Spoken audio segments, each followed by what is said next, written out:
I'm always grateful they put this on both sides in case I forget who I am.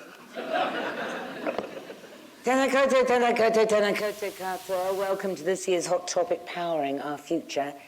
Our social and environmental responsibility. I'm sure I don't need to remind you of the urgency of the climate crisis. Last year was the warmest year on record globally, probably exceeding, the 1.5% increase above pre-industrial level limit. So there goes the Paris Agreement, which, by the way, the Deputy Prime Minister, Winston Peters, has called an idealistic flight of futility.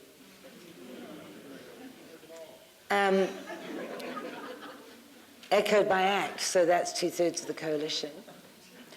Burning fossil fuels, releasing carbon dioxide and other greenhouse gases is the major driver of climate change. For a terrifying vision, I recommend, have you read Kim Stanley Robinson's The Ministry for the Future? Yeah. Shocking, eh? Remember that opening with the wet bulb event? Absolute. Anyway, let's not talk about that right now. Despite New Zealand Aotearoa congratulating itself on producing mostly renewable electricity, maybe 85% thanks to our rivers mainly, we are still very reliant on fossil fuels. 65% of our total energy requirement is from fossil fuels. Our major power companies are spending billions on the transition to renewable electricity, but will it be enough to achieve the target of net zero emissions by 2050 and enough power to keep the lights on? On our panel tonight, we have Dr. Wim de Koning. You got an umlaut on your O? Is it Konig? I'm happy with that. All right. Because it's King, right? Absolutely. Wim the King. The King. Ah. And probably in the Middle Ages it was belonged to the king, but we forgot about that belonged. So, Right. yeah. That's enough now. Yeah, okay. Creator of sustainable added value in agri-food industry, co-director of the Centre for Excellence in Transformative Agribusiness, which is, of course, one of New Zealand's major polluters, instrumental in developing the Lincoln University Energy Farm that Sam referred to. Dr. Claudia Schneider, lecturer in environmental psychology at University of Canterbury, leader of its environmental psychology research group, looking at what motivates pro-social behaviour. Pip Newland, head of risk insights and sustainability at Orion, New Zealand, the lines company for central Canterbury, and Nathan Surendran, who describes himself as a recovering professional engineer. He has expertise in built environment, energy systems, sustainability. He's an advocate for a shift towards degrowth. Aha.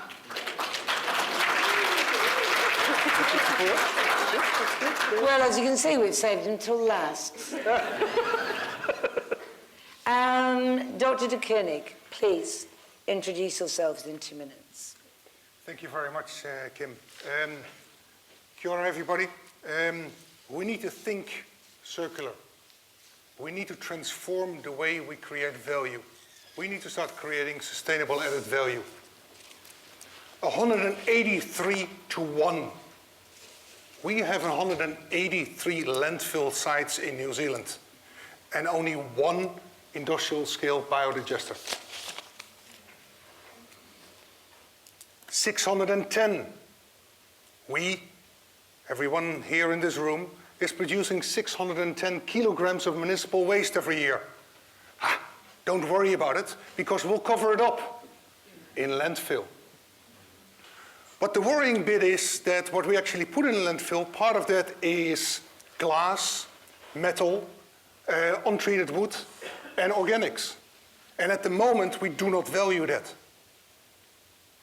2.5 pentajoules is the energy value of all the organic, municipal organic waste that we produce as a nation. That is enough to power the city of Dunedin every single year. But again, we don't value that, because the majority is still going in, you already guessed it, landfill. If we are bold enough to look at this problem straight in the eye, if we are brave enough to realize that there is not a silver bullet, but we need to look at these things and accept multiple solutions, diverse solutions, at that moment in time, we have a chance, because we can become circular as a nation. And with that, like Kim already said, New Zealand electrifying, we will create enough opportunity for people to actually start thinking circular, create that renewable energy in their backyard. The Centre of Excellence for Transformative Agribusiness here in New Zealand is basically is playing its part in transforming the way we create value. Thank you.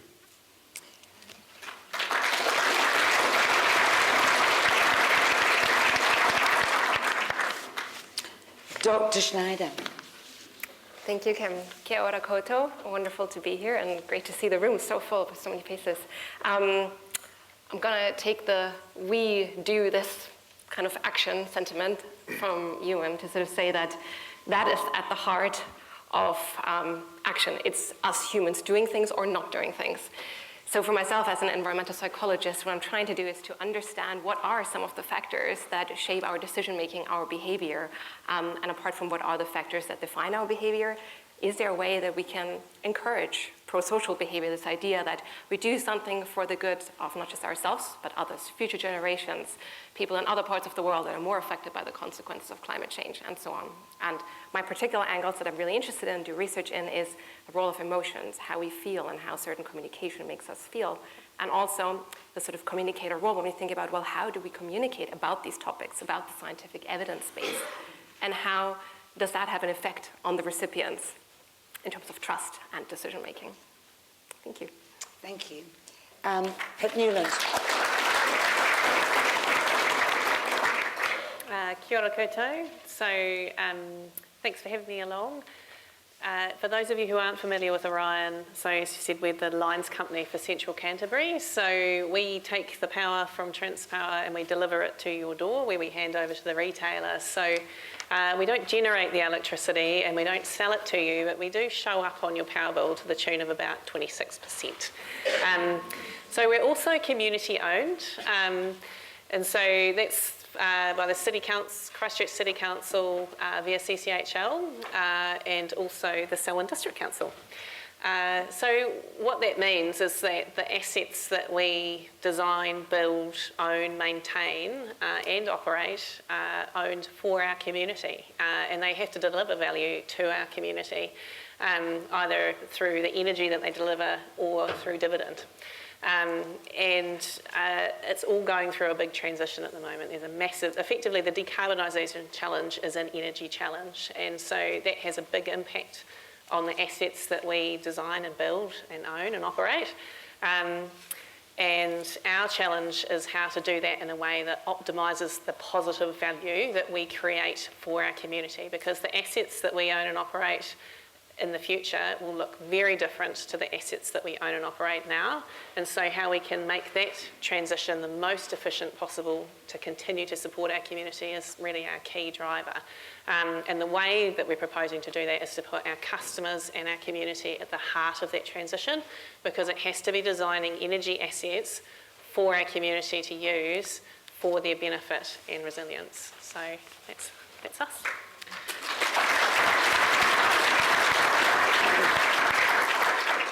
Thank you. And Nathan Surendran. Okay, I'm going to read an opening statement in contrast to the rest. Our current economic and energy systems are on an unsustainable path. Fossil fuels have entered a phase of exponential declines in the net energy available to society. By net energy, I mean the energy supplied to the rest of society, net of the energy required in the production of that energy. This reduction has resulted in accelerating declines in prosperity and ecological system integrity, alongside widening inequality, outcomes that energy-blind policymakers and commentators have missed because they do not use this lens. Whilst renewable energy offers a glimmer of hope, it's simply not enough to sustain our complex industrial society at its current scale. Energy efficiency gains are valuable, but subject to diminishing returns, and they can't outrun resource depletion. The decline in New Zealand's gas supply is just a preview of the global energy crises looming on the horizon. I'm picking that diesel supply, which, by the way, is not added to in any meaningful sense by the lighter oil produced in fracking operations, for example, in North America, may be the first truly impactful liquid fuel crisis of our time. We need a radical shift in our thinking. We must move away from childlike predictions of sci-fi energy futures, and also away from a faith-based reliance on the economic dogmas of growth and technology-driven improvements in productivity. Instead, let's move towards a target of degrowth and real-world sufficiency to meet the fundamental needs of our fellow citizens. Exports can follow if they're profitable. In my view, critical parts of this puzzle include embracing a push towards better societal energy literacy and adopting a systems-thinking, problem-solving lens that recognises layers within layers, our economy within and serving the well-being of a functional society, itself bounded by the energy and material resources needed to facilitate it, all of which can only happen within a functioning ecosystem. There are no jobs on a dead planet. The reality is that our future will be shaped by ecological and biophysical limits. A return to a less high-tech society is not a choice, but an inevitability. To navigate this transition as smoothly as possible, we must insist on a strong sustainability framing to our decision-making and the development of resilient, community-owned energy systems.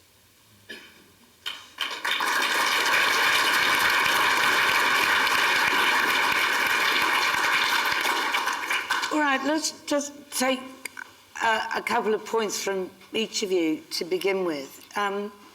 Vim, you talk about 183 landfill sites and hardly any of it is being harnessed for energy. But how feasible is that? I mean, in terms of energy return for expenditure, what's the E per I, whatever it is? Would that work? I mean, it's silly to fiddle around with tiny things, isn't it? Yeah, but it's not tiny. If you look at countries in Europe, and that's what they do, they look at their waste differently, and they look at the value of that waste, and that is basically creating your circular model. How much energy do you think that we could produce from the sites? That is a good question. It all depends on the appetite of us. At the moment, we are quite happy covering it up and putting it into landfill. We're quite happy. But who's we? I'm not happy. You're not happy. What, we haven't been given a clear alternative on that one, have we? No, we have not. Whose job is it to give us a vision of what we could do with the landfill sites? Oh, Kim, that's a good question. I think it's again, us in how we vote politically. It's us in getting more vocal. It is us working together collaboratively with, for example, I'm working with Pip in Orion. I'm working with Selwyn District Council to really make a difference. And I'm working for a university that is really embracing sustainability. It's like, it is so funny at the moment. If you demolish a building in Europe, you crush the concrete and you reuse the concrete because there is a business model there. Here, the business model is not here. And it's not there here in New Zealand because it's cheaper to get gravel out of the braided rivers and just dump the demolition site in landfill. All right, so how do you go about getting a business model for that? It's all about leadership as well. It's all about leadership and saying, listen, this is just not right. We torn down Burns building here at Lincoln University. We didn't put that building into landfill. We are reusing it It was more expensive, it is more expensive, but it's just the right thing to do. All right. Is that what it comes down to? We cannot afford to do the right thing. Well, yes and no. We are very dependent on, you probably, when you wake up, Kim, in the morning, you just flick on the light switch and there is electricity. You don't second guess it. So to you at the moment, electricity doesn't have a value. Perhaps it requires something bigger to happen, that thing that Sam just talked about, right? That we suddenly realize that what we think is normal and just should be there because we deserve it to be there is actually valuable, and we actually need to take care of that.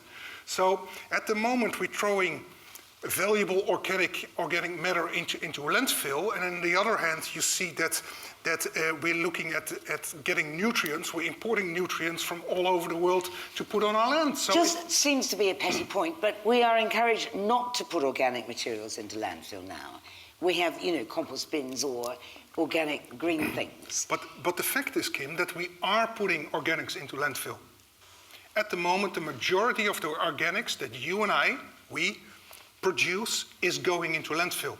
Only the minority is going into composting, and even a smaller part, with that one biodigester up in the North Island, it's actually being converted into energy. If we take all that municipal organic waste, I can put it into liters of petrol for you, right? It's about 72.5 million liters of petrol is the energy value of our organic waste. What is the price of petrol these days? It's cheap, right? At the moment, we're just throwing it away. And it's not technology that's stopping us. No, the technology is there. So let me come to Claudia. What's stopping us? Well, are you asking me to distill the research? Well, there's got to be something social psychology. There's got to be something psychological about it, right? Because according to them, it's not that hard, and we've got the technology. Why aren't we doing it? And this goes for a lot of things, right? Why aren't we doing things? I mean, many factors play a role here, right? It's from the knowledge that we have, the ability of change. A big sort of hurdle in human psychology is just the change itself, right? There's a sort of bias that we know from research to the status quo, even if that might not be the most optimal. Why are we like that? Why do we hate change so? I'm not sure whether the research showed that we hate change. It's just that there is some uncertainty, and uncertainty is generally something that humans tend to avoid. So even that the present is uncomfortable, the uncertainty could be even worse. That plus, I mean, what does the change mean? In many ways, when it comes to the ecological and the climate crisis, especially at the stage that we are now at, we kind of know that it probably means lifestyle changes, right?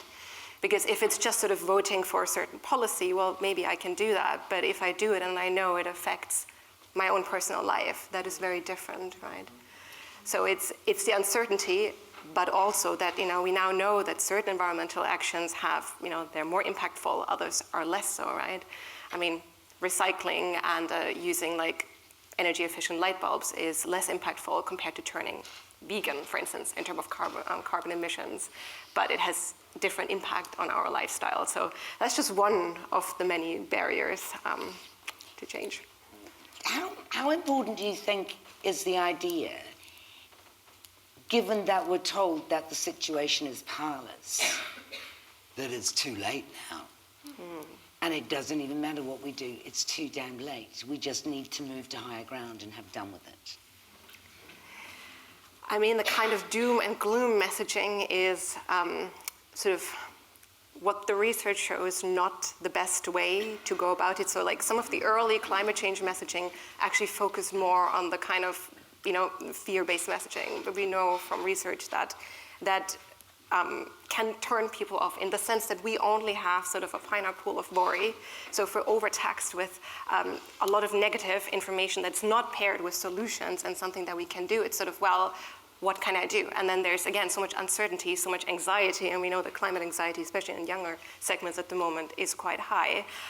Well, then that's where people might turn to denial for some segments, or just not wanting to hear about it. So the research shows that we need to get the message across that it's urgent, but it needs to be combined with something, well, here's what we can do. Efficacy, that's sort of, is a big field in the research, and that shows that if we feel we have the power to create change, that really spurs motivation to actually change. So that's another lever in terms of actually providing those solutions, be it technology or lifestyle changes, but also when we communicate about this, and I say not just scientists, but in our personal lives or like politicians, that sort of efficacy element and what can we do concretely should be there together with a more hopeful framing. I mean, that's an argument for keeping it local, right? Because you have more agency at a local level. But we really need more than local, don't we? We need more than the landfills. We need a national policy. We haven't even got a national statement on climate change at this point. How do you link up the local and the national without losing energy, as it were? Nice choice of words. I think it is all about empowerment. Nice choice of words. Thank you very much. Empowerment. Yes. I mean, what does that mean? That means that we actually did a community energy accelerator. And we did that with Iraqi, with Community Energy, Orion, and I was fortunate to be one of the navigators in that project. And we basically brought people from the community together. And this was all Canterbury based, and a lot of them came out of Christchurch. We worked with groups that had a community pool, and they wanted to bring that pool back to the use of community, and we were going to use energy as the engine to make that happen, because suddenly then people realize that energy means value, and with value you can create change, or you can buy change, or whatever you want to call it. At this moment in time, it becomes really difficult because you already alluded to it.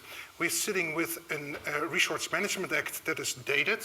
We are looking at an energy network that is dated, or at least not future focused.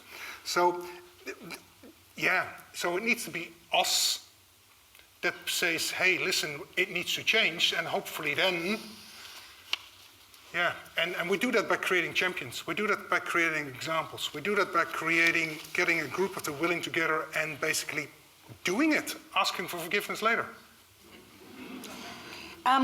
Pip, would you agree that the energy network is dated?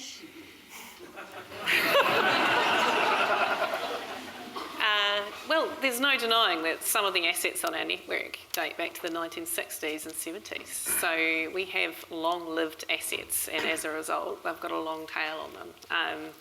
The key really is that when we're choosing what we replace those assets with at the time they come up for replacement, we're making the best possible choices to enable what our community needs. Help me out here. Yeah. Orion is a lines company. It is an electricity distribution business. Doesn't make it, doesn't sell it. No. So what have you got to do with renewable energy? What's your role? We are the pipe, basically. So in simplistic terms, so whoever generates it needs to transport it to the person that uses it. But as the pipe, according to your website, you play a vital role in enabling decarbonisation. Does that mean if somebody gives you decarbonated fuel, you pipe it? Is that what you mean? Or have you got a more pungent role in this? I think it probably will help if I give you a specific example. So if we have a process heat customer, so Synley, for example, or a Fonterra, who wants to electrify part of their process or all of their process. As opposed to burning coal? Yes. They have to get that energy from somewhere. So they've got a few options there. They can generate on site, they can generate nearby, or they can transport it from somewhere. Now often the lowest cost is to actually transport the energy to them, But that also entails building the infrastructure, so the cables and the transformers and the circuit breakers to actually transport it to their premises. And so that then means that they are able to electrify and access whatever renewable energy mix is available at the time. All right. Now, it's cheapest if you're able to locate the generation closest to the person who's going to consume it. Right. Yeah. And- Because you're paying less for the poles and wires, effectively. And so do you see your role as encouraging that? A key role is not being a roadblock. So we can't, I'll give you a couple of examples. So in the UK, some of the renewable energy projects have got like a 10-year wait list in terms of infrastructure that they're having to order to build effectively the cables that will transport the energy from generation to consumption. And it's similar, I think, in Holland as well. It's about a 7-year wait list where it's just hard for people to electrify because they can't get the energy they need to do that. You mean they can't get what? They can't get the energy, or they can't get the infrastructure? They can't get the infrastructure to Why transport the can't energy they? to them. It takes rare earth minerals, it takes manufacturing, there's very long supply chains which are located all around the world. So all of those things add together, and everybody, it's not just New Zealand that's electrifying, but the world is effectively electrifying. So all of that adds up to a big surge in demand, which adds up to New Zealand effectively being at the bottom of the pecking order when it comes to ordering that sort of stuff. So we have to be very efficient about what we need, and we have to know in advance and have lots of conversations with our customers and our community about what they need and when, so we can plan towards it. All right, thank you for that. Nathan. Hello. So we want an end to capitalism?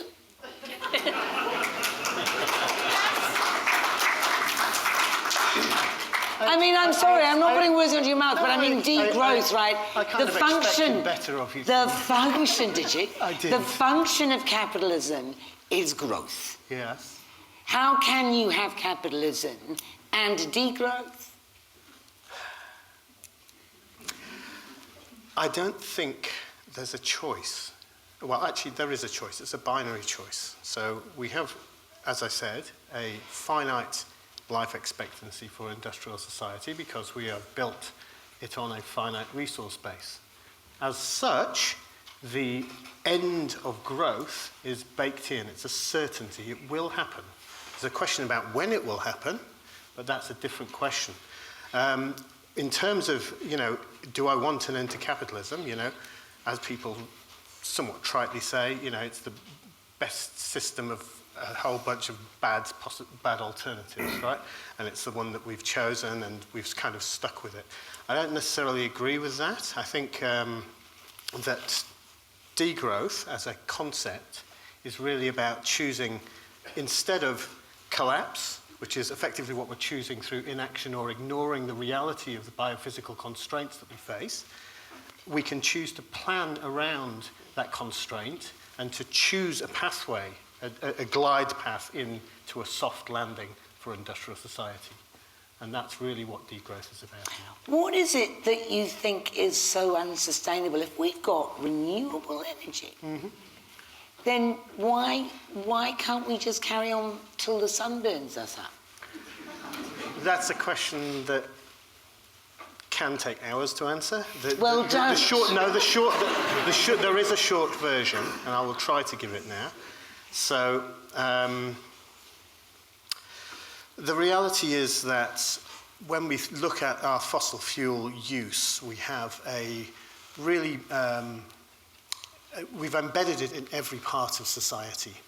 The fossil fuels that we use are not just in energy, they're in petrochemical feedstocks for pretty much everything that we see around us. And that means that coming off them isn't just an energy conversation. We have renewable energy systems which are replacing, for example, fossil fuel internal combustion engines in personal transportation, some commercial uses, some industrial uses are coming online as well. You know, Rio Tinto investing heavily in those sorts of things.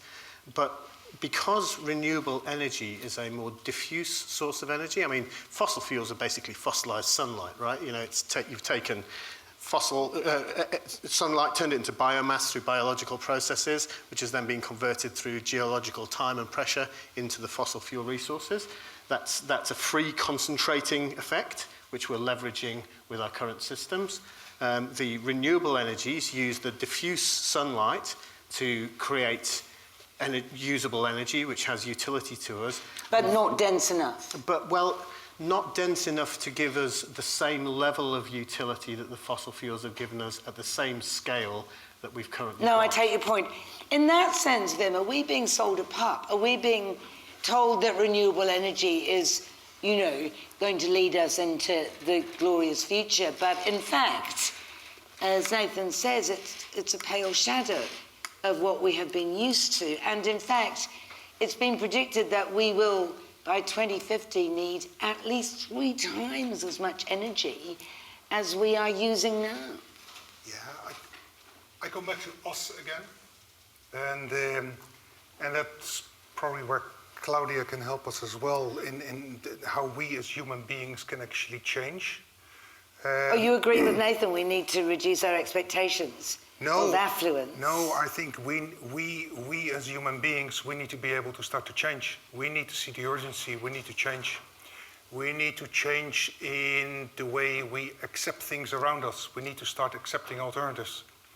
Like what? I'll give you an example. If we change our... If we decarbonize everything except our food system,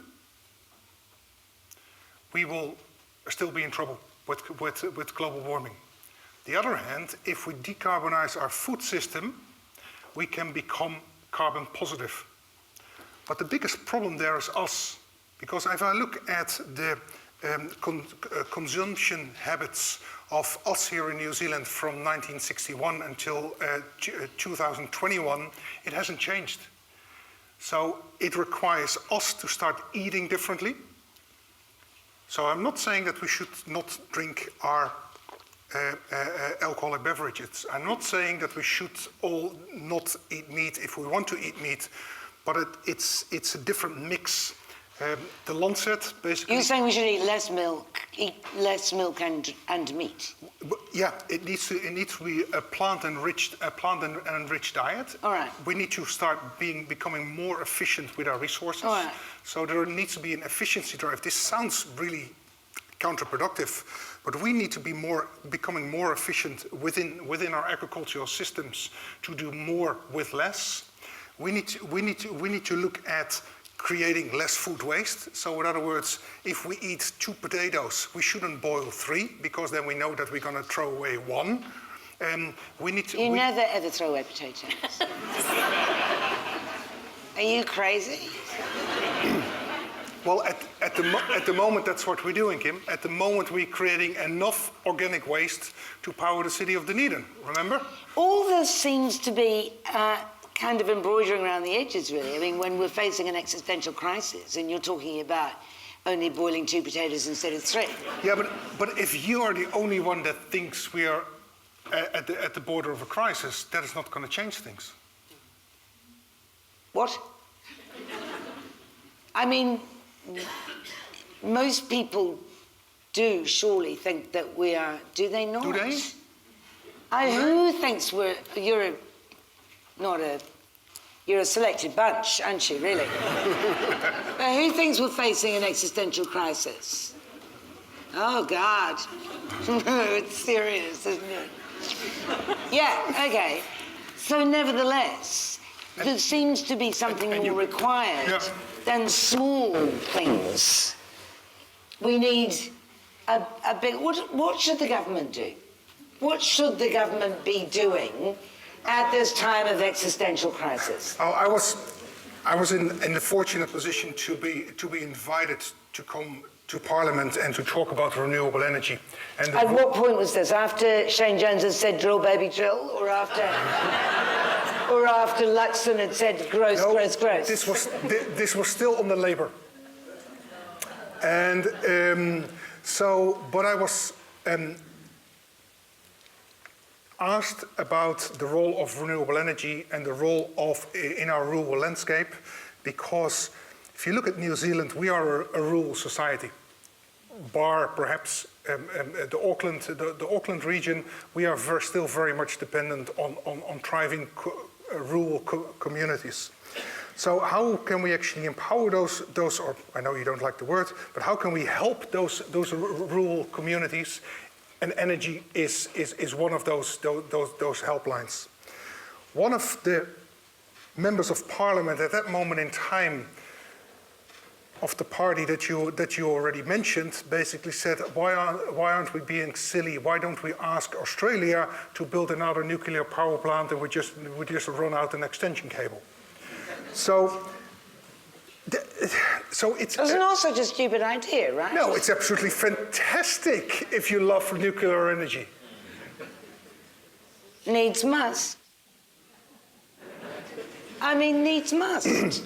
Well, I think we need to do more place, like people already said, way more place-specific solutions rather than place-agnostic solutions. Are they big enough, though, to save our quality of life? 100%. Are they? Yeah, Pip? I think so. Do you? Yeah, but you've got to be smart with the design. And it requires a long-term view and not a short-term. So effectively the return on investment of whatever you're building in that place needs to have long enough to come to fruition. It can't be like a 12-month turnaround. You've actually got to give it some time. What do you make of Nathan's point that the density of energy produced by renewables is not sufficient to sustain our current level of affluence? I absolutely agree with some of Nathan's points, particularly around the need for literacy and around the systems thinking aspect of things. So definitely agree with You that. guys have made it so complicated, the energy system. Who understands the energy system? Well, but I think what I'm interested in is how far efficiency is actually improving that equation over time and how quickly that's actually happening. So when you're looking at solar panels, which actually started out deeply inefficient, but becoming increasingly efficient over time and increasingly adaptable in terms of their use, in terms of like where people can put them. So that's just one aspect of it. That's even just missing the really basic kind of swap of liquid fuel and how inefficient that is. When you burn it in a car, you're creating miniature explosions. There's a whole lot of energy lost in that, and it's way more efficient to drive an electric car than it is to drive an internal combustion car. Right. So all of that, you don't have to have a like for like, but I'm also recognising that I'm straying down an engineering territory where I don't have 100% of the knowledge there. So, but I do think that role for efficiency and the role of technological improvements in efficiency will have a big impact in there. Pip was talking about solar power, Claudia. I just wanted to run this past you because it's in the realm of psychology, right? We could all have had solar power 5 years ago, but it was inefficient then, and now it's much better. But when does it get peak efficiency? When is the right time to get it? And when you won't meet somebody saying, oh no, I've got a much better system now, you should have waited. Not sure I can answer the question about peak efficiency of solar power. I think it's important in terms of what people do. It's the same with EVs. At what point do you think, this is a really good mechanism, machine, system, and it deserves to be, as opposed to hanging out for a better one around the corner or a cheaper one? I mean, what I can say from a psychology perspective is that I'm kind of like seeing this a little bit with the sort of hybrid cars and with sort of solar panels on private houses, is that what people around us do in our communities is hugely influential for our own behavior, so the kind of, social norms. And if you're like, the only person years ago, a lot of my research was like based in the US, driving a hybrid, and everybody sort of stares at you weirdly, puts barriers up, versus if it's just a thing that people do. So there's also this argument of just somehow getting over that initial hump by getting a critical mass Yes. to then almost have this like movement character. We like know how powerful movements are, and there's research on the so-called, dynamic norms, kind of like things are changing. More and more people are eating less meat or are doing something very, very powerful. So I think if there's just sort of like, if the technology is there, and if it's obviously there are other barriers outside of psychology, like it has to be affordable, people need to have access to it, all of that. But then from a sort of behavioral psychology perspective, if we are a part of something bigger, if other people are doing it, and if the sort of positive outcomes are clear, if we have efficacy, and we're not sort of being forced into it because we like autonomy as humans as well, then that is a quite good avenue towards change. So from that point of view, the government should be offering incentives to buy the EVs, to put the solar, things that could have a cumulative effect beyond the subsidy that they're immediately offering. Yes and no. However, with incentives, there's also a large body of research around sort of types of motivation. Incentives relate often to external motivation, which is very different from internal motivation. So if I do something out of my value base, out of my beliefs, my conviction, it's much more powerful to sustain that, keep doing it, make it a habit, be a proponent of it, compared to just doing something for, getting a rebate or something. So, it's like shown if in like studies around making like bus tickets really, really cheap for a short amount of time, unless that sort of relates to people's actually wanting to do it in terms of lifestyle changes and values, it goes away. By nudging people onto the bus, they will find they like it. Well, this is another sort of like a big point in research generally. Like very rarely do you get everyone, right? There are those who are very sort of on board with it, and they might just sort of, change on their own.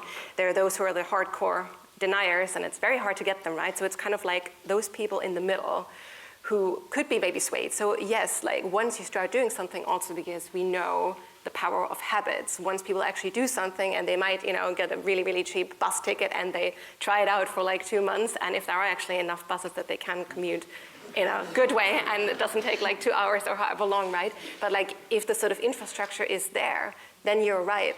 Like that can also then instill habits, and maybe actually a change of people's values and attitudes, because we also know that having that congruency between what we believe and what we do in psychology is very, very important, to not have dissonance there. So if we get people to do something and then they feel empowered, they have that added benefit of this is a good thing for the environment, for others. Others are doing it as well. It's affordable.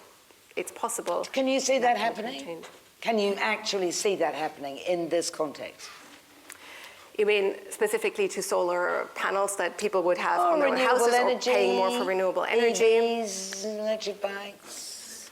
I mean, well, EVs, it's a whole other topic, because there are definitely barriers to actually getting an EV, and they're like socioeconomic barriers. So again, all of these outside of the realm of psychology play a role, right? That would call for, you could call it incentives, you could also call it subsidies.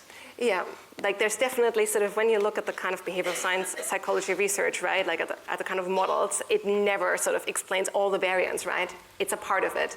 So I think the kind of, subsidies or certain restrictions or like certain regulations, they can create an environment where then things are possible, and then the sort of like behavioral science nudging part, psychology, can come in. So I think I want to be positive that yes, it's possible, but things need to come together. If nothing else changes, and it's just about, well, it's like nudge people with some big signs, like do something good for the environment, right? Like maybe that's not enough, right? It has to come together. And maybe we've lost that level of social cohesion now. You need social cohesion for that kind of change to take place in a society, don't you? It certainly doesn't help if there's a very sort of fragmented people in different camps. I mean, the US is kind of like the poster child of a lot of bad things when it comes to the environment, and again, sort of my a lot of my research, where it was for a very, very long time, like very, very politicized, right? The kind of Republicans, Democrats, and sort of the research showing that just the power that the sort of affiliation with a group and that identity has, that if a statement is shown to people that comes from, and you disclose this comes from a Republican, and another group sees it, and it's sort of this comes from a Democrat, people react to that very differently and take the same information very, very differently. Can you see that happening here? I think because we know that people sort of form groups, and that is something that's very important and the kind of like in-group, out-group dynamic. So if there are any kind of groups and people sort of feel a belonging to that, and if that gets polarized enough, that can be definitely a barrier. So I think in terms of social cohesion, it's something that is very important, and ideally we want to foster that more, or at least try to depolarize the divide, because that is, just from what the research shows, a huge factor in being a big barrier to change in the environmental domain. I mean, we had a government, the leader of which called climate change our nuclear-free moment, and they got ditched fairly unceremoniously, and we now have a government that says the Paris Agreement is a waste of time, and that we need to mine and drill and grow. Now, unless there's some kind of grassroots revolution, what can happen? Looking at you, Nathan. Nathan is leading it. No, but I mean, really. What can happen? I can answer that question. Yeah. So I think a couple of things. One thing to recognise is that New Zealand's population in its entirety barely registers as a medium-sized city in the global scale of things, right? So in terms of our buying power to get a cost-effective solution for islanding-capable PV installations at the community level throughout rural New Zealand to support those communities and get them off the transmission lines which are becoming unaffordable to maintain, then, there's really simple things that can be done. That face has gone really, really scrunchy now. You can have a right of reply. Yes, yeah, there are things that can be done there. And similarly, the project that Vim and Pip are involved in around the Community Energy Accelerator, in actually showing how communities can come together and do well collaborating around a renewable energy system is absolutely the right way to increase energy literacy in society by, as Vim says, demonstrating the value that's there. I think it should go further. I think, we've talked, Pip's talked about how the lines company is owned effectively by the community through the city council and so on. I think that actually there should be changes to the regulatory setup such that we can actually have community-owned renewable energy generators which recycle the money that people are paying to the generator back to them as dividends, and get away from this model where we outsource all that to larger companies that own the gentailers and the What idiot thought that up? What's that? What idiot thought that system up? Which system? The whole idea of, shareholders and... Oh, sorry, that's capitalism. I forgot. The reality is that there are alternatives within the capitalist system that can subvert it, I guess you would say, from a certain perspective, but that can make it work for the common man. And those are around collaboration at the community scale, they're around public ownership of assets, with a view to those being, things that we get a commercial return from, and we work collectively as a unit to leverage that value for then. Of course, this will be anathema. I'm sure, Pip, you're on board with that because you're essentially a community organisation, right? Yeah. But the four big power companies, they're not in that business, are they?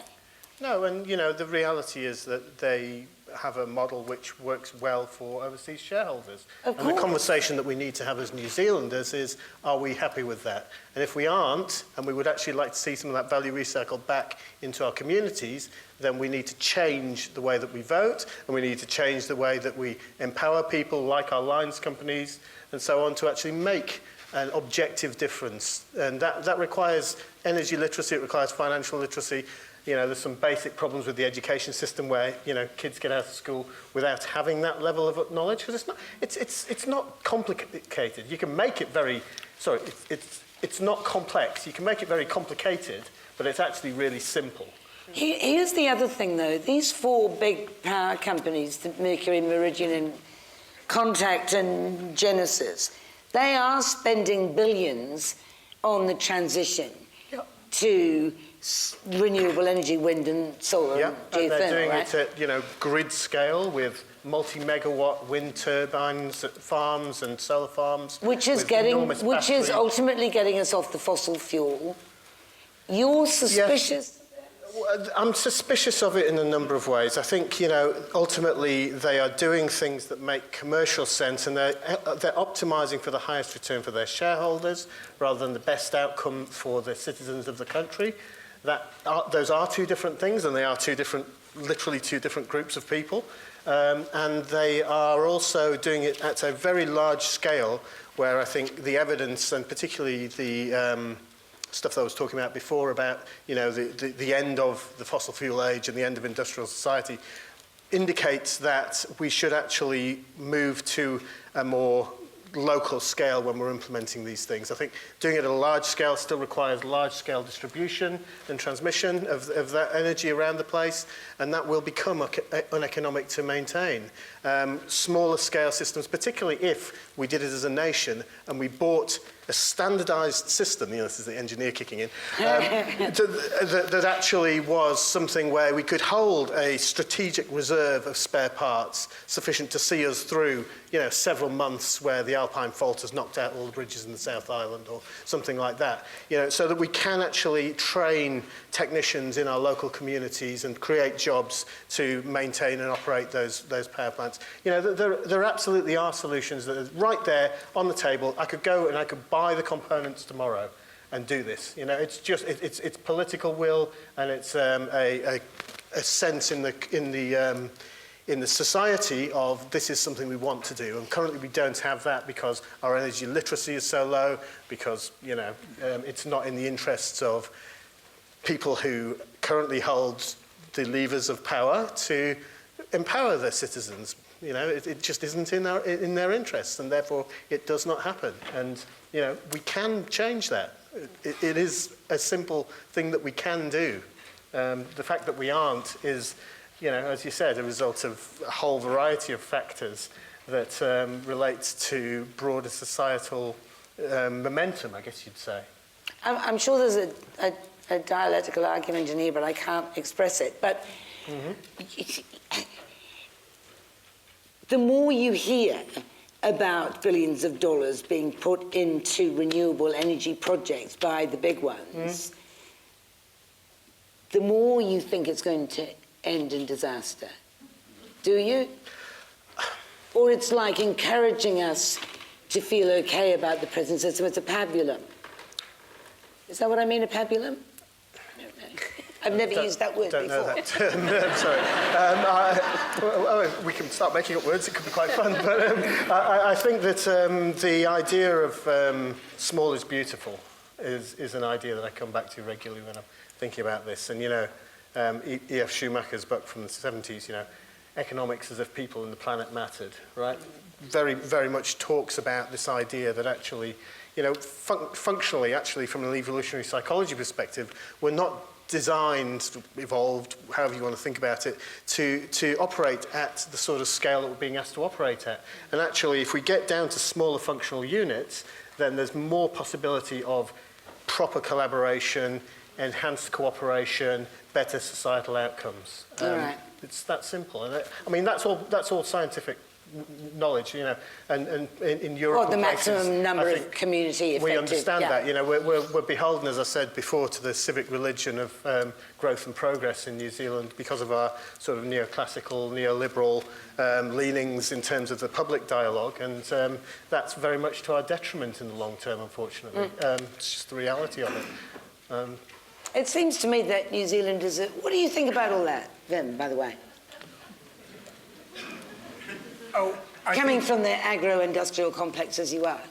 Yes, that is making sure that at the moment our GDP is pretty good. But I have a couple of things to say on that matter. One, I agree with Nathan and Pip, and I think there are a couple of councils already in the Canterbury region, and I think the Canterbury Mayoral Forum is taking a leading role on this as well, that is really trying to empower the rural communities and making sure that we have a place-based economy. So that we're not going to get into. Can you put that in practical terms? Okay, for me? What does that mean? we're making sure that there will be livelihoods in the rural space, that not everybody needs to live in a city. That's one. Secondly, I think what you see is that, and that is empowered by our local councils, by local and regional councils, and a couple of troublemakers that will ask for forgiveness later. Pip. We know each other, so that's kind of okay, I hope. The other thing is, if you look at the global market, you see at the moment our government saying, emissions, they don't matter. Then you come to the largest dairy cooperative here in New Zealand. They have customers that are investing now in our farmers to produce with less emissions. So at the moment so part of it is coming out of the cooperative. The cooperative wants to reduce CO2 emissions by 30% in 5 lactations. So that is really, really ambitious. So 5 years, a cow lactates every year. 5 lactations? 5 lactations. There you go. Yeah. Oh, I'm going to use that all the time now. Yeah. well, you are hosted at the moment by the only land-based specialist university in New Zealand, right? Yeah. So yeah. So these farmers are now being supported by our international customers to come up with something that could again change our position. So what you actually see is that we, at the grassroots, within that agribusiness complex, we are basically doing something slightly different than what you would think if you listen to our government, simply due to the fact that we're answering to So global needs. you reckon that the agricultural sector is doing something different simply because of consumer demand from overseas? Yep. And will that involve reducing the density of dairy herds, do you think? No, I think we need to be more intensive. More intensive? Yes. And how will that appease the overseas customers who know the downsides of the density? Yeah, but more intensive, I mean, we need to make sure that we produce more efficiently. So we need to make sure that we have our... Okay, if you look at our dairy herd, and if you look at the 25% most productive dairy cows that we have here in New Zealand, those are also the ones that produce the less CO2 per kilogram milk produced. So if the whole herd would be made of the genetics of the top 25% producing dairy cows in New Zealand, we would have already reached our 2030 goal. Okay. So it sounds almost counterintuitive that you say, well, you need to go more intensive. I'm not saying that we need to get more cows. I'm saying better cows. We need to get better cows. We need to make sure that we select those cows that give us that milk with a low carbon footprint. Right. We need to make sure that we empower our farmers to actually cultivate their own feed. That we're not going to import any more feed, etc., etc. And with that, we can actually make that system way more carbon efficient than it currently is. And what do you say to people who say that it's inherently inefficient to have dairy at all? I mean, the argument is that other people will produce it and they'll produce it with more global greenhouse gases, and so we may as well do it better. Again, I don't want to go into a fundamental discussion, vegan, vegetarian, omnivores, flexitarians, because I think everybody needs to make that decision for themselves. If you look at a cow, i.e. the ruminant, that has a fermentation vessel that is so efficient to convert roughage that is grown in most places grown where not many other crops would grow. You could argue, well, that is perhaps not entirely the truth for Canterbury. But a cow is really efficient in producing that roughage. I don't know if you've seen the documentary A World Without Cows. A guy called Mark Lyons. He runs a US company, and he basically asked independent documentary makers, go out there, here's money, can we run this world without cows? It is a really interesting documentary, and basically they come up with the role of the ruminant in our society, and it basically becomes really difficult to create a world without ruminants. But again, I respect everybody's opinion here, Kim. But like, there's so many layers here. What? Layers. Layers, oh, layers. And you know what we like as human beings? I mean, that's what people say when they don't... We want to be one-dimensional. Give me yes or no. Give me black and white. The world is not black and white. I'm trying to find this really good quote that it's about revolution. Talk amongst yourselves for a while. I can't find it. It was something to do with whether the revolution is part of the transition or the transition is part of the revolution. And if I could only find it. It was by David Hall in the introduction to A Careful Revolution. And the question was, can transition be a revolution within capitalism, or must it be a revolution against it? And I think that's a really good question, and you know the person who's here to answer it.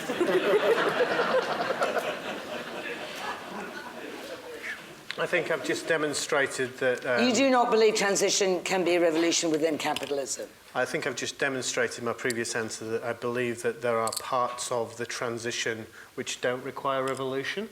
You know, there are steps we can take incrementally, and particularly if we use something like the natural step framework or transition engineering methodology, do a proper forecasting exercise, look at 100 years into the future, beyond any reasonable expectation of fossil fuel inputs to the economy, start at that point and step backwards and figure out what the steps are to get to that desirable endpoint 100 years from now, 7 generations, you know, that sort of thing. And then a lot of lactations. 100 lactations, apparently, yeah. And start to step in that direction in a deliberate and meaningful sense. You know, that there are absolutely ways to engineer a better future. I think capitalism and industrial society and consumer society will be, I guess you'd say, casualties of moving in that direction over time, but we don't have to have violent and bloody revolution necessarily in order to get there. It's entirely possible given current trajectories, but we don't have to. And that's, again, the degrowth proposition is let's design this path to a better future. Let's engineer a soft landing. And can we do it on our own, given that we are in a linked world? That's a good question. I think that one of the biggest risks for New Zealand in the medium to long term is a nation that still has a level of industrial capability and military and navy looking at New Zealand going, oh, that looks quite nice, I think I'll have that. That is a realistic possibility. You know, there are things we could do to make us less palatable in that regard, like, for example, the Swiss idea of a standing militia or things like that, you know, if we want to go in that direction, but let's not for now. Let's instead look at... I think, you know, like I've said, I just don't think that we are really having conversations about the actual range of You know, it's that whole thing of the Overton window, and part of the degrowth conversation is really about stretching that Overton window, widening the possible range of acceptable public discourse so that we can have conversations about things that are currently off the table, and we can land on a informed decision-making pathway that gives us the ability to implement that glide path and those soft landings idealistically. I always thought that was the attraction of Trump to a lot of Americans. You know, he just wanted to break things and shake them up. Well, and everybody went, yeah, we want to change. I will say this, you know, we talk a lot about change, and yet we don't want to do it.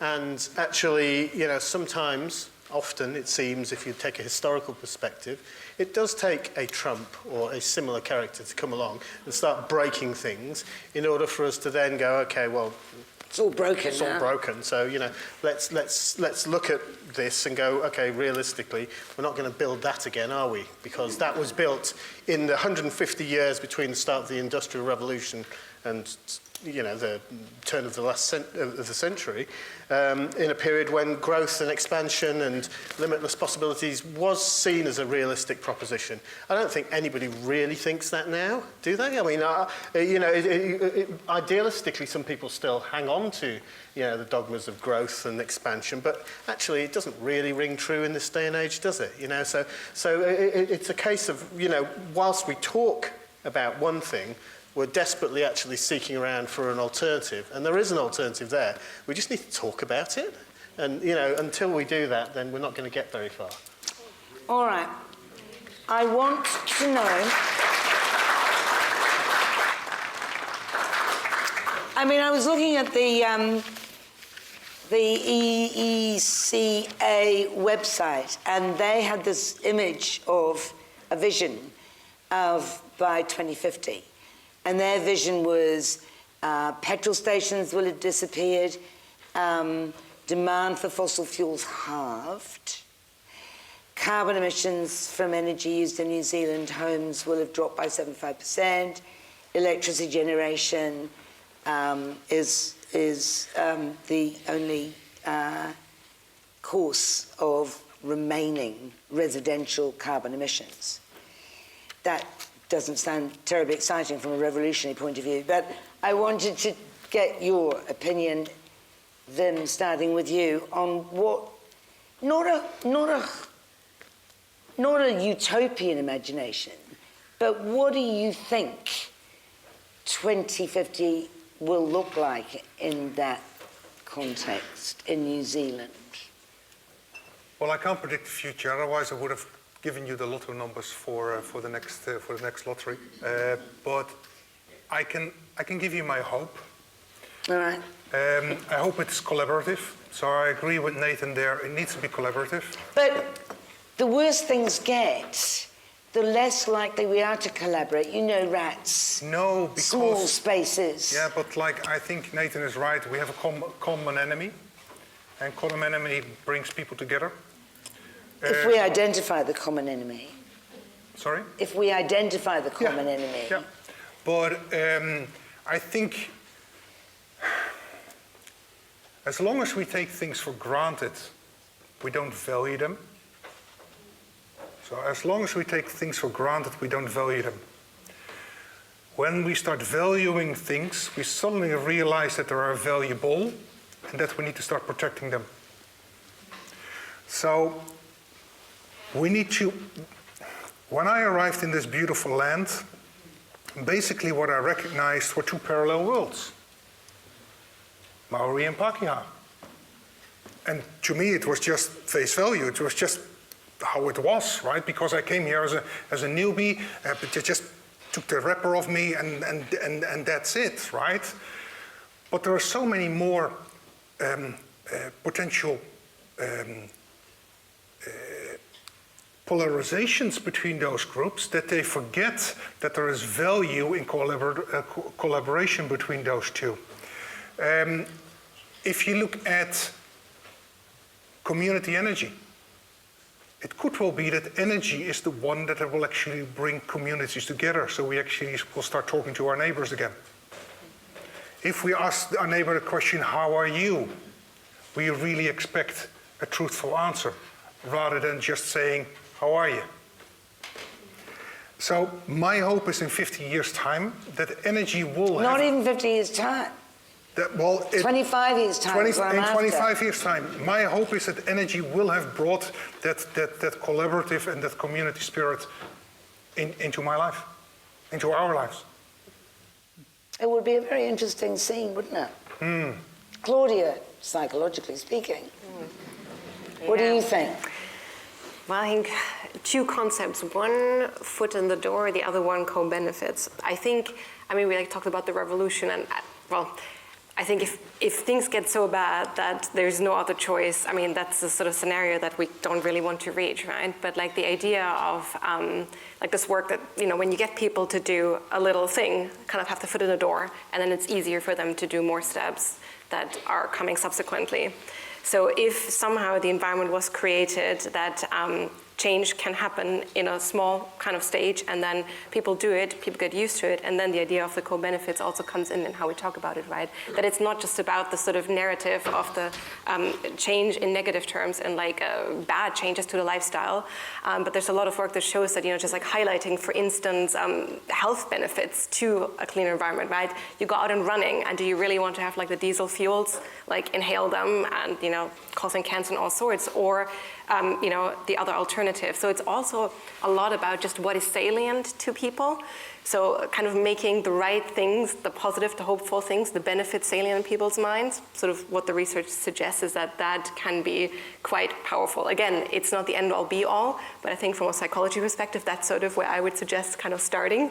And that will hopefully just help to bring things together towards better change with the right incentives and frameworks. Thank you. Pip, what do you think? I just keep, every time you say revolution, I keep thinking of that lyric. What is it? The revolution will not be televised. So it's kind of,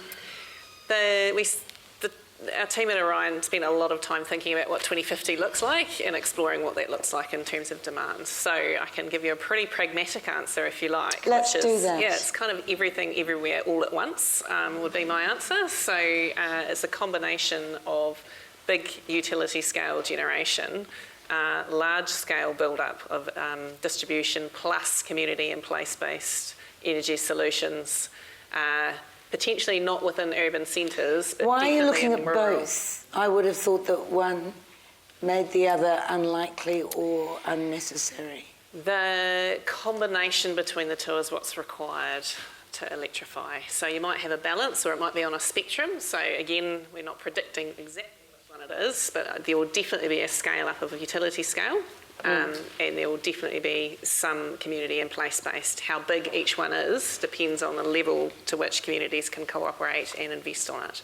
And in amongst all of that, which creates a little bit of the incentive and the tipping point potentially, is how well some of those emerging markets get stood up in terms of selling how you use your energy to people like retailers and people like us.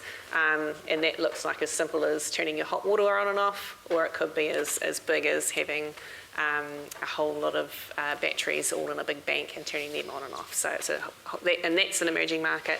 Then you've got all of the other emerging markets around co-benefits that may also make a big difference in that space. Does anybody think that net zero emissions are achievable in New Zealand by 2050, by the way? I think it'll be a Oh, challenge. there's a resounding expression of confidence. So is it just bullshit, or is it aspirational, or is it, is there a point to that? Yeah, it's bullshit. What's is it knowingly The reality bullshit? is that industrial... I haven't asked you about your vision for 2050 yet, but... It's okay.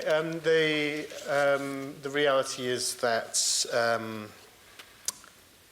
that industrial activity generates emissions, that industrial activity is reliant on fossil fuels to function, and that whilst we're trying to engineer that reliance out because of the expectations of society and because of the way we've configured the systems, it's an almost impossible engineering task. There's a whole lot of delusional talk about hydrogen, about You haven't even talked about green hydrogen. nuclear and so on. These technologies may be provable at small scale. They may be, maybe in some very specific instances, almost economic with minimal subsidies. But nobody's really,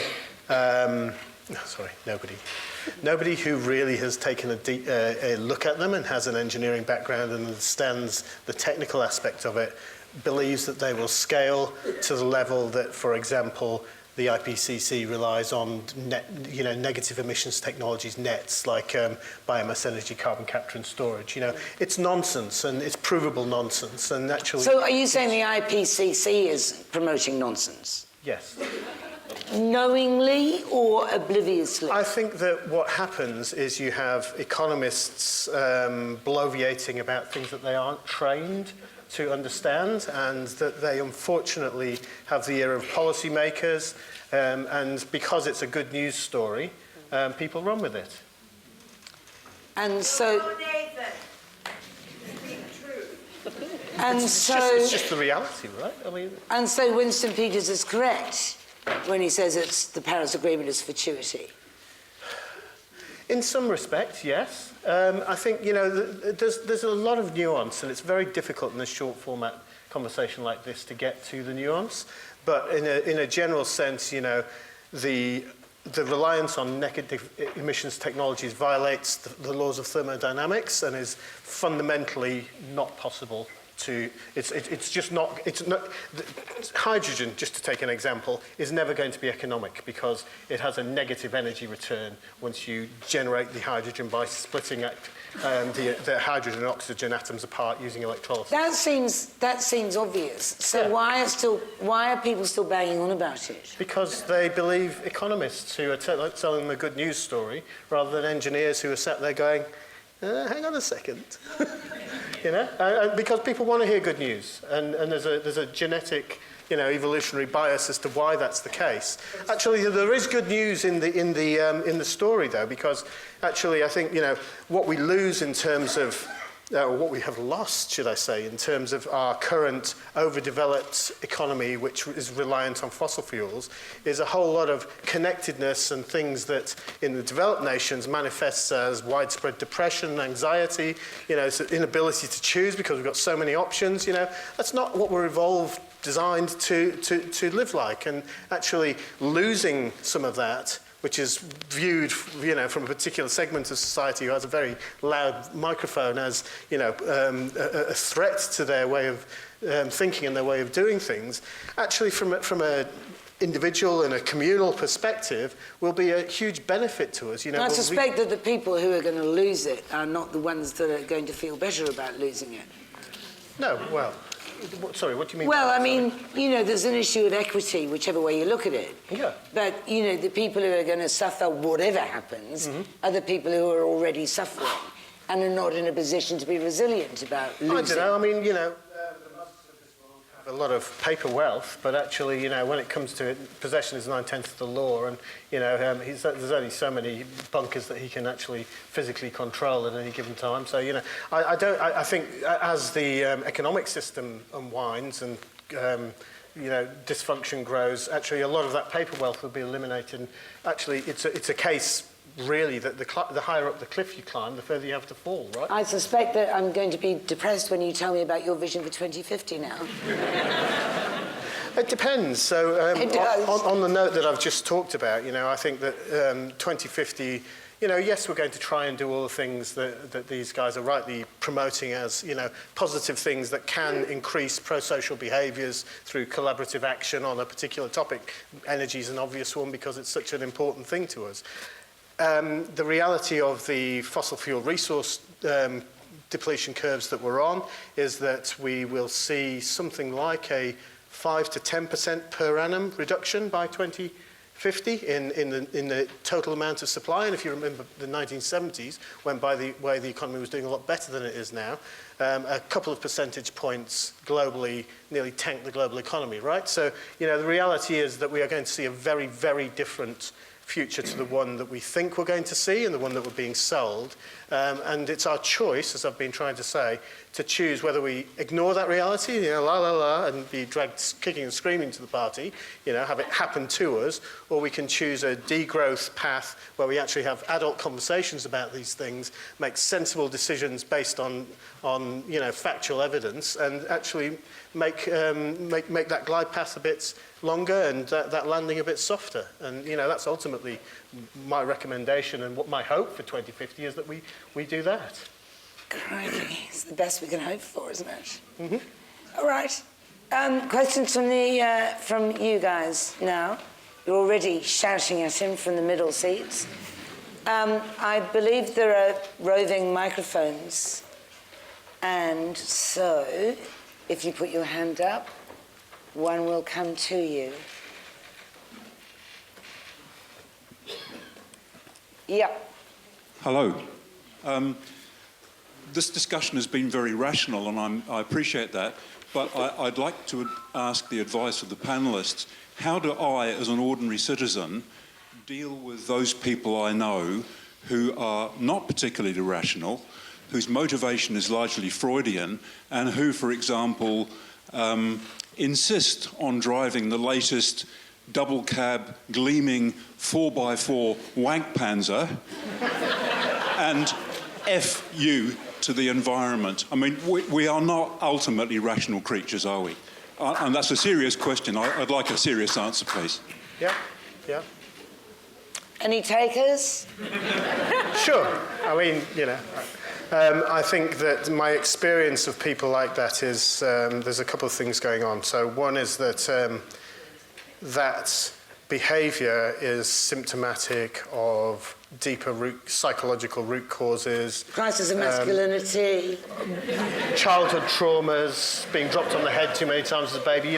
There's a whole number of things that are going on. But the reality is that you can't reason with them, as you say, and actually people like that are typically followers. So actually trying to reason with them is not necessarily a good idea. Trying to support the sorts of initiatives that we're talking about here and get to that critical mass of people who are following that path, and when people can see it's a better path, then they'll just go, oh, of course, that's what I was going to do all the time, And at which point you go, that's brilliant, you go for it, because ultimately, there's ego involved and a whole lot of trauma driving that ego, and maybe we can unpick that, but maybe we can't, and that's a whole different conversation for another day. And may I give a really practical answer? Short of slashing his tires. Really? No. We got an electric tractor. And the first electric tractor that I saw was from that gentleman that is sitting just in front of you. And so we got an electric tractor here. And we demonstrated it at the Innovation Expo in Tapai in Christchurch. And this person walks up to me and said, "This is no good. This is no good. What do you do when the battery runs out?" You know what my answer was? What do you do when your diesel tank is empty? You refuel. So it's all about us changing, and sometimes disasters need to happen before people change. I'll leave it at that. Who was the next hand up? Go.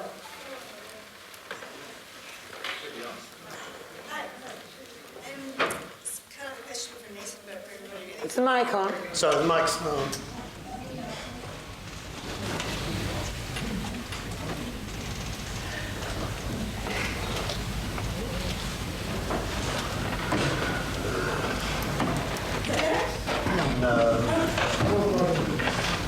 Let's go to somebody who has a live mic. My question is about AI. So, clearly we know that we're on at the cusp of another kind of a revolution. And on the one hand, I think AI can be used to really address a lot of these issues, but it also is an enormous consumer of energy. And so how do we factor that sort of, unknowable in some sense, but into these conversations so that we can include it without using all the energy just for data centers? Yeah, good question. Like Bitcoin, the amount of energy required to produce Bitcoin is just astonishingly huge. I don't know whether anybody's got the expertise to talk about that yet. We run pretty regular. That doesn't work. What?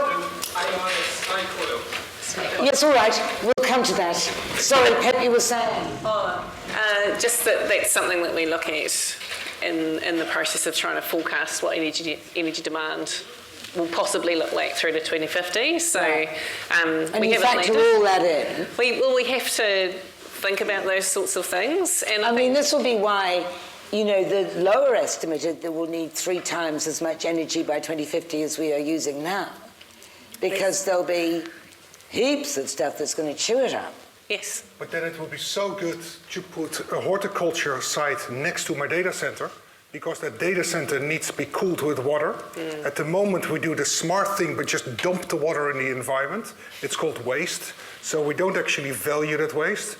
If we take that waste, if we take that thermal heat that is in that water and pump it through a greenhouse, or put a retirement home or a hospital or something next to it that requires that heat, at that moment in time we're looking at our system holistically, and we're actually valuing the waste that we're creating. And at that moment in time, I still agree that data centers require a lot of electricity. But if they can make our system more resilient, efficient, whatever you want to use, and we are using our waste streams, then I think that the effect is mitigated. I mean, it calls for a level of connectedness, doesn't it? That I can see being wrought on the local level, but I can't see it on the national level. Does that matter? When Minister Parker, when he was still minister, announced that he was really happy to have data centers in Auckland, I actually wrote to him and said, well, where's the announcement about what you're going to do with the waste water, with the hot water? Never got an answer. So but we can change these things. We can do these things. At the moment, the biogas facility that I talked to you about in Reparua, what's happening there? Turners and Growers has a greenhouse next to it. So we have the organic waste from Auckland City Council and from a lot of industries being turned into methane gas. We capture the CO2 and we pump the heat and the CO2 in the greenhouse, and we have these beautiful capsicums and tomatoes that we grow. Right. So we need to look at these things holistically. Where was the other hand up I saw? Microphone there, yes? My question's really for Nathan. You talk about degrowth. Yes. You're actually in Selwyn, the fastest growing place in the country. Yeah. What does degrowth look like for Selwyn, for Christchurch, for Canterbury?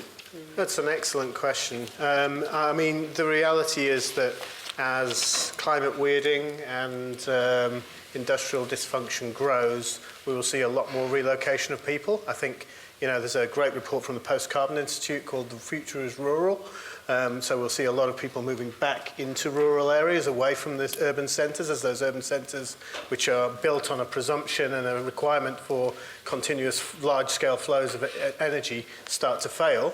And the question of what degrowth looks like in a growing place relates, in my view, to looking at it in terms of per capita energy consumption that you're building into new housing stock, the infrastructure, etc., and making sure that you're solving not just for capital efficiency, but also ecological outcomes, societal outcomes, etc. So there's a multi-criteria analysis that needs to be done, and that can include a measure around the energy intensity of use, which allows you to actually plan for a degrowth within a growing place. You know, degrowth is a term that's more of a mentality than a physical fact. You know, just because something's growing doesn't mean it can't be degrowth compatible. Can I just, sorry, I know there's a microphone out there, hands up. On an individual level, Nathan, Yeah. how does one plan for the kind of future that you say is likely? Okay, can I talk about my own individual level planning? Yeah. Deep pantry, big veggie garden, I built a SIPS panel house that's a very low consumption energy consumption house, which has multiple layers that I've engineered within it in terms of energy systems. So, for example, we're completely off-grid. We've got nickel-ion batteries, which is an old battery technology, sometimes known as Edison batteries, where you can use wood lye to make the electrolyte for them. There's examples of those batteries that have been running for 100 years, and they'll probably outlast the solar panels and the rest of the system. One of the big benefits of those batteries is that they're relatively inefficient on a round-trip basis, about 65% compared to 95% for lithium-ion. But you can take solar panels configured to, say, 80 volts and have a contactor and just put that directly into the batteries. You don't need all the fancy electronics and so on. So there's really, my system can degrade over time as, say, an inverter fails and is no longer available in the market. So there's things like that, and this comes from, thinking that's rooted in, transition engineering and that sort of thinking right into the future and coming back. Water systems where, we collect water off the roof and we've got rainwater collection. Obviously, that's somewhat challenging in an urban environment. But again, in Selwyn District, if anybody is not collecting water off their roof and they're building a new house, it should be mandatory. It's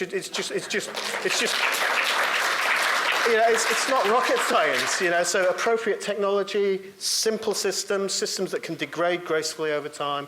Those are all things we can engineer into our built environment. Thank you for that. Where was the microphone?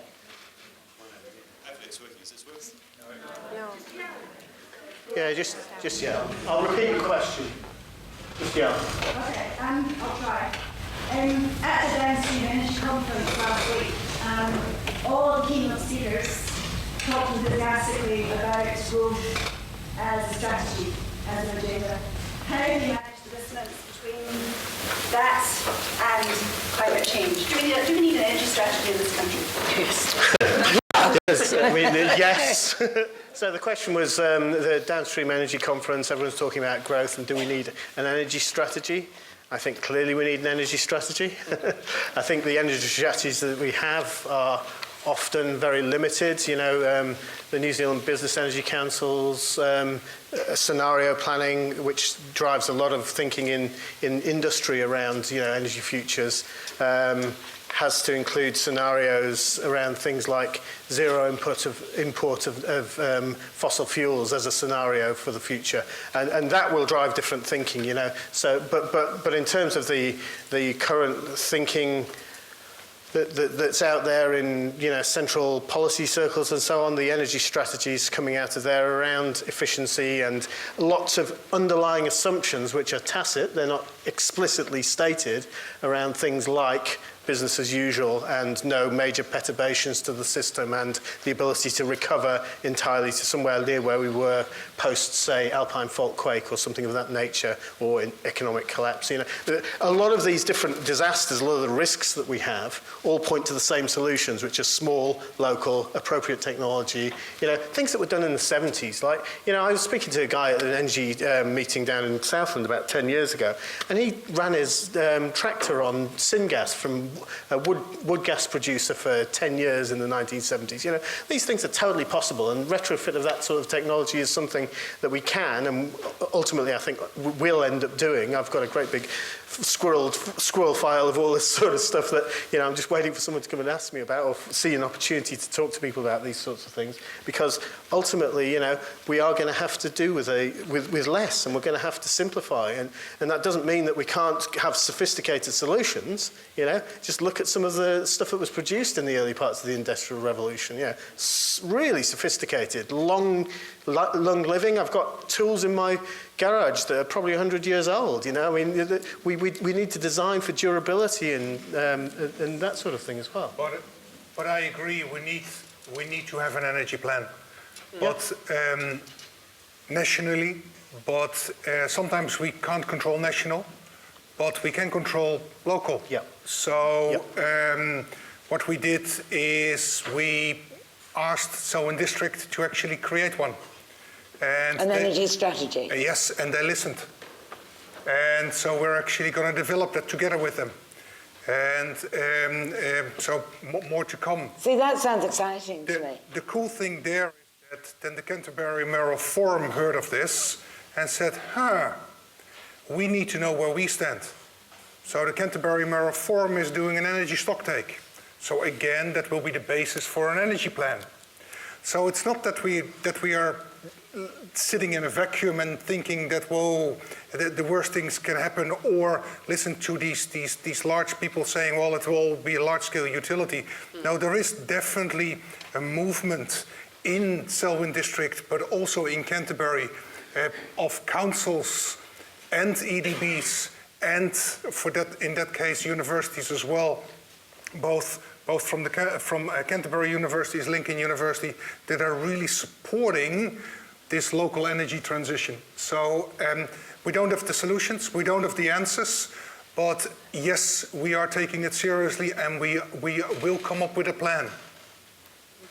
I don't know how much. What time would you finish? Who? 9:15. Oh, 25. All right, time for more questions. Who's got the microphone?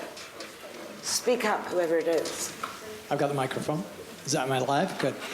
There are two types of energy that I haven't heard you talk about much here tonight. One is nuclear, which in this country you have a history of not, I'm from Canada, right? So in this country you have a history of not wanting anything nuclear, and I understand that. But the other one that you have the potential for a huge abundance of is geothermal. And geothermal doesn't have to be a Rotorua. You can heat your house with geothermal energy simply by drilling some pipes down into the ground, circulating water at, in the winter, you pump water down that's cold, let's say 2 degrees, if it was that cold. Do you want to know why we're not using more geothermal energy on a local level? Well, in local levels. Anyway, you can do it in your backyard. Yes, it's expensive now, but if everybody was doing it, it would be cheap. So that, to me, and if you've got a ready supply of places like Rotorua, why can't we do that more in New Zealand? Anybody know the answer? We have ground source heat pumps at Newland University. I'm sorry, I can't hear what you said, madam. And new buildings have got ground source heat pumps. All right. Why isn't it more ubiquitous throughout New Zealand? Is it possible that it could be? Do you know, Pip? Well, Yeah. Gas was cheap. Let's ask the panel, shall we? I think Lincoln University, we had the earthquakes, and unfortunately a large part of our campus was destroyed. But it also gave us the opportunity to build new. And we didn't build new directly after the earthquakes. It took a little bit of time before money from government and insurance came towards us. A lot of people would have felt it was mean that they didn't give us the money directly. On hindsight, it was probably a good thing, simply due to the fact that we now could build something that is future-proof. If you look at the building that we built, the Waimarie building, completely state-of-the-art, and because we could build with a blank canvas, we could actually integrate ground source heat pumps. It is fully integrated with solar panels, etc., etc. So we could rotate the building, isolate the building, use the building materials that we did. We had that opportunity because we could build a new asset. It becomes a little bit more complicated if you need to retrofit older assets. Yeah, I think that's why we don't do it more often, because it's just a little bit more difficult. Nathan, perhaps? Can I say something on that? So, context, I was involved in a project called One New Change in central London. It's the largest ground source heat pump installation in Europe at the time, in 2008-9. 220 energy piles with pipes clipped to the rebar in the ground, and a 1.5 megawatts ground source heat pump installation. The reality of those systems is that you get an incremental improvement in what's known as seasonal energy efficiency ratio, SEER, over a air source heat pump, but it's not enough to drive the economics of it without regulatory pressure. And so the reality of ground source heat pumps, to take that specific example, is the benefit that you get from it compared to the cost of moving the earth, drilling a hole, grouting the pipes in, all those sorts of things, unless you're doing them anyway, like in the case of energy piles and so on a new build, it affects the economics. So that's one of the big reasons we haven't seen a wider rollout of that sort of active ground-coupled heat pump system. I agree, things like earth ducts are a very elegant solution. When I was trenching between my house and the container that I've got my PV array on, I put a couple of pieces of pipe in the ground so that I could, it's about 800-900 mils down, so that I could take cool air in and using a low energy, 100-watt fan or something, drag that slowly through into the house and cool the house in the sorts of climate events that I see coming up in the future. I haven't actually connected it up yet because, as it happens, because the house is so well built in terms of the thermal performance, I haven't really needed it yet. I do believe those sorts of simpler arrangements are very, very doable, and the sorts of things that we should be doing. Again, appropriate technology, low tech, it really wins in my view, and particularly from a maintainability in the long-term perspective. Thank you. Yes. Oh! Sorry. I was just wondering, what strategies do you think that we should be using to demand these systematic changes that you've all been talking about? Like, should we be sitting on roads? Should we be unionizing and going on strike, or like killing CEOs of major healthcare companies? Sorry, somebody else want to go first? Are you directing that at anybody in particular? I guess anyone but maybe Nathan and Claudia predominantly. All right. Claudia, do you want to take that? Yeah, I can start. I mean, I think that being visible with the opinion is definitely generally good in terms of then building a necessary crowd, right? Like if we all just sit at home and we sort of think our own thoughts, but no one else knows, then that sort of momentum, that like movement character cannot come, right?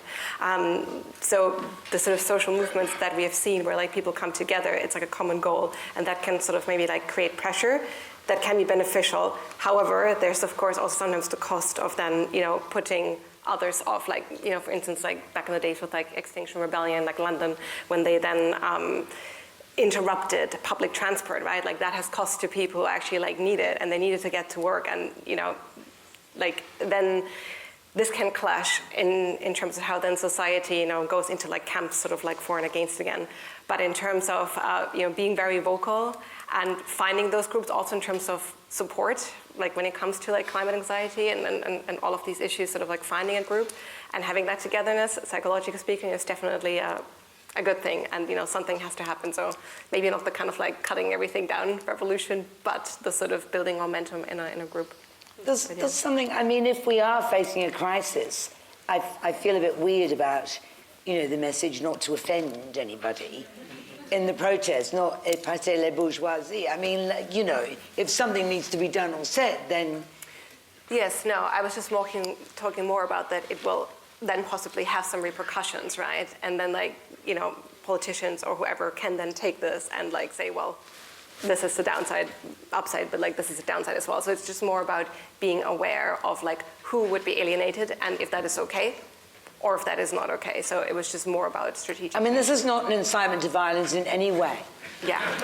But the guy that killed the healthcare company CEO, right, he gathered a huge crowd of people supporting him and voicing discontent, rightful and righteous discontent, about the way the health system in America is run. So arguably...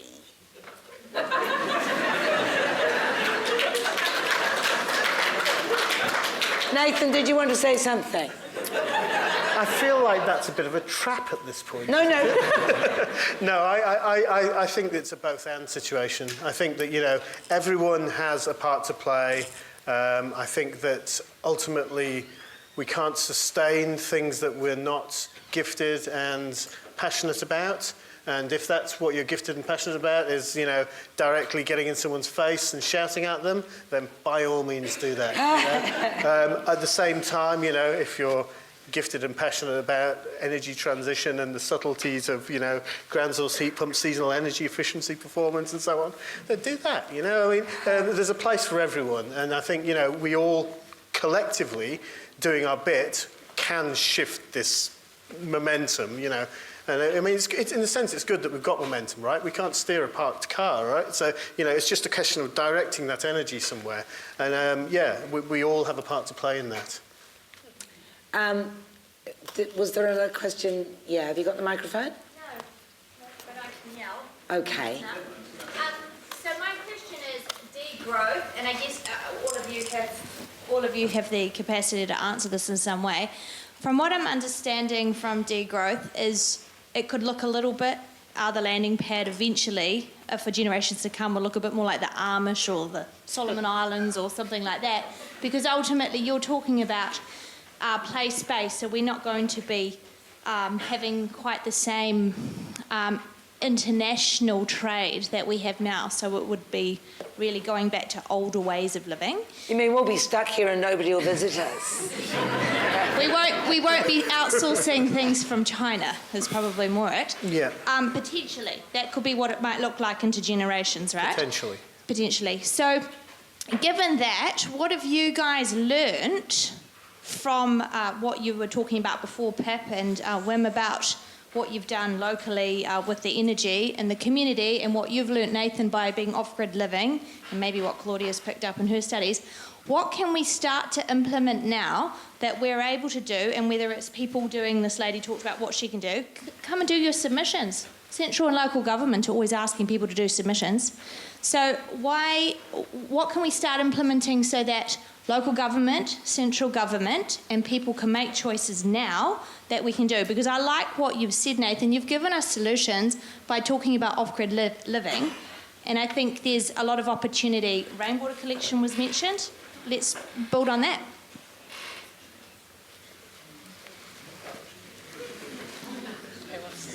I'm not going to start. Come on, you guys.